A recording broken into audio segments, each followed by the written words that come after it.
हो गए सेटल। अब मैं तुमको 2 हॉरिफाइंग सिचुएशन देने वाला हूँ, तो पहले तो कान खोल के गौर से सुनना, फिर थोड़ा सोचना, उसके बाद डिसाइड करना कि कौन सी सिचुएशन ज्यादा डरावनी है। सिचुएशन 1, रात का टाइम है, एक डरावनी हवेली है जहाँ तुमने भूत देख लिया है और तुम अकेले हो। भूत जिसके लंबे लंबे हाथ है, 8 फीट ऊंचा है, इतने लंबे बाल हैं कि पैरों तक आ रहे हैं और बॉडी पर पूरी स्किन जली हुई है। सिचुएशन 2, एक सिटी बस जिसमें तुम्हारा रोज आना जाना है, सब नॉर्मल से दिखने वाले चेहरे हैं, सब एक दूसरे से बात कर रहे हैं, हंस रहे हैं। ऐसे में इस बस की भीड़ में एक लड़की को कोई रॉन्ग तरीके से टच कर रहा है और जब वो लड़की घर जाती है तो वो नोटिस करती है कि उसकी कुर्ती पर सीमन लगा है। नाउ टेक 1 सेकेंड, और यहाँ पर तुमको फनी बनने की जरूरत नहीं है, थोड़ा सा सोचना और तुम बताना कि कौन सी सिचुएशन तुमको ज्यादा डरावनी लगी। मेरे लिए सिचुएशन 2 ज्यादा खौफ पैदा करती है। तो अपन इसी पे बात करने वाले हैं कि Amazon प्राइम की नई वेब सीरीज खौफ इतना ज़्यादा हार्ड हिट क्यों करती है। इतना ज़्यादा हार्ड हिट कि उसको देखने के बाद मैंने अपनी सिस्टर को कॉल करके पूछा कि हाउ शी इज डूइंग। तो अपन स्पॉइलर की तरफ बढ़े उससे पहले मैं तुमको बता दूं कि Amazon प्राइम पर 8 एपिसोड की नई वेब सीरीज आई है खौफ। अगर तुमने नहीं देखी है तो तुम देख लेना, जिसको हॉरर के नाम से बेचा गया है। मेरी तरफ से फुल्ली रिकमेंडेड है। हाँ, अगर 8 की जगह 6 एपिसोड होते तो और ज़्यादा इम्पैक्ट छोड़ के जाती है वेब सीरीज। समिता सिंह इसकी राइटर है, जिन्होंने पहले सेक्रेट्स गेम और नवाजुद्दीन की रात अकेली लिखा था। प्रोडक्शन डिजाइन नितिन जिहान चौधरी का है, जिन्होंने तुम्बाड़ और कल की जैसी मूवीज में अपना प्रोडक्शन दिया है। अगर सुपरनेचुरल हॉरर के स्टैंडर्ड से देखना चाहें तो ये शो इतना ज्यादा डरावना नहीं है, पर स्टिल इतनी तारीफ क्यों हो रही है, क्यों इतना ज्यादा इम्पैक्टफुल है ये। अब अपन स्पॉइलर के जोन में जा रहे हैं, तो देख लो, नहीं देखा तो कोई बात नहीं, स्पॉइलर सुन लो, क्या ही बिगड़ रहा है तुम्हारा, तुमको देखना तो वैसे ही नहीं, क्योंकि घर की मुर्गी दाल बराबर। अगर 10 बंदों ने ये शो देखा है तो उनमें से 4 ऐसे हैं जिनको ये अच्छा नहीं लगा, उनको ये स्लो लगा, डरावना नहीं लगा। डरावनी इसलिए नहीं लगती बिकॉज ये सुपर नेचुरल वाले जोन में इतनी नहीं जाती कि तुम्हारी फटे, चिल पैदा करे, ऐसे मूवमेंट पैदा करे कि तुम्हारे कपकपी उठ जाए। पर असल में ये साइकोलॉजिकल हॉरर है। भूत हमेशा दरवाजे तोड़ के नहीं आते, कई भूत ऐसे भी होते हैं जो यादों में रहते हैं, वही यादें जो रोज सुबह आंखें खोलने से पहले हमको कुछ कहना चाहती है। और इस कहानी का नाम है खौफ।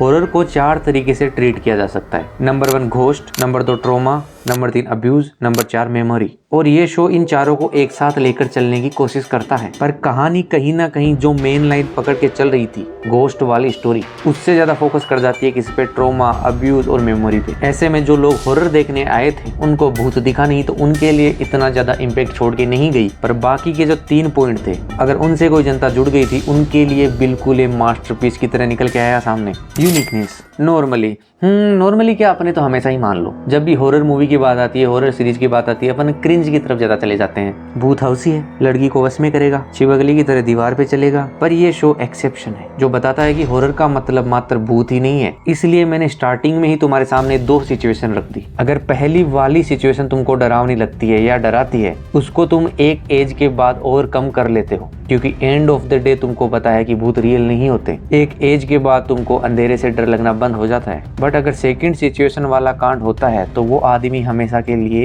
एक ट्रॉमा में आ जाता है। That person can't trust anyone anymore. वो बस में चढ़ने से डरेगा, वो भीड़ में खड़ा होने से डरेगा। ये शो तुमको जंप स्केयर नहीं देता, ये इमोशनल ब्रेकडाउन देता है। हर एपिसोड जैसे मेमोरी का पजल हो। साथ ही ये शो तुमको ट्रॉमा के साथ जीने के लिए मजबूर नहीं करता, ये बताता है कि तुम उसको ओवरकम कर सकते हो। मधु जो अपना मेन कैरेक्टर है, उनके साथ सेक्सुअल हैरेसमेंट हुआ, उन्होंने उस ट्रॉमा को अपनी जिंदगी पर हावी नहीं होने दिया। वो स्ट्रॉन्ग वुमन बनकर सामने आई, वो एक बेहतर दुनिया, एक बेहतर लाइफ के सपने देखती है। और इस सिचुएशन में उसका बॉयफ्रेंड भी उसकी पूरी मदद करता है। दोनों सेम ट्रॉमा शेयर करते हैं। नॉर्मली जब वुमन सेंट्रिक स्टोरीज होती है तो मेन कैरेक्टर्स जो होते हैं उनके साथ हमेशा बुरा होता है बिकॉज ऑफ मेंस। यहाँ पर भी वैसा ही है, पर यहाँ पर यह भी दिखाया गया है कि सारी जो मर्द जात है वो बुरी नहीं है। जिनको लगता है कि अगर लड़की अकेली रह रही है तो उसका चाल चलन ठीक नहीं है, वैसे लोगों पर ये पॉइंट करती है। ऐसे कई सारे मूवमेंट हो जाएंगे जब तुम देखोगे कि यार ऐसा तो मैंने होते हुए देखा है। बस स्टॉप पे खड़ी लड़की को लोग ताड़ रहे हैं, लड़की आगे चली जा रही तो पीछे से सीटियां बज रही है। भूत तुमने नहीं देखा पर ये तुमने होते हुए देखा है। चाहे तुम लड़का हो चाहे लड़की, अगर तुम दूसरी सिटी में रहते हो, अकेले रहते हो, तो तुम ये डर महसूस कर पाओगे। क्योंकि यहाँ पर ओनली सेक्सुअल असोल्ट की बात नहीं हो रही, यहाँ पे बात हो रही है कि तुम एक बड़े शहर में अकेले हो, चाहे तुम लड़का हो चाहे लड़की। ये समाज, ये ह्यूमंस तुमको भूत से भी ज्यादा डरावने दिखेंगे। सिंबलिज्म।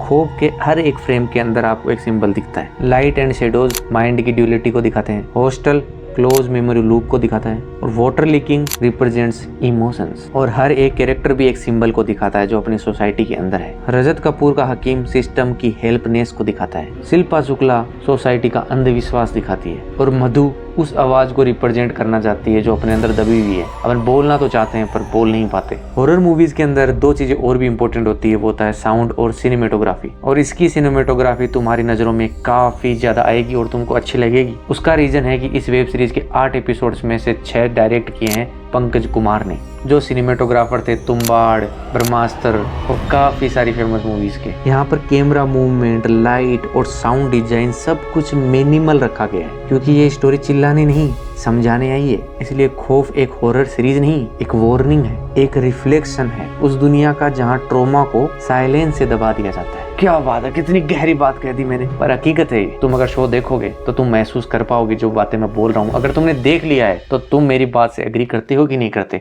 कमेंट सेक्शन में जाओ और मेरे को बताओ। बाकी तुम्हारा खौफ के साथ एक्सपीरियंस शेयर कर दो। अगर तुमने देखी, तुमको पसंद आई तो भी बताना, नहीं आई तो भी बताना, कोई दिक्कत नहीं है। बाकी अगर तुम वेले ज्यादा हो तो इनमें से कोई सा एक वीडियो देख लेना, दोनों ही जबरदस्त है। और लाइक शेयर सब्सक्राइब कर दो। Bye bye.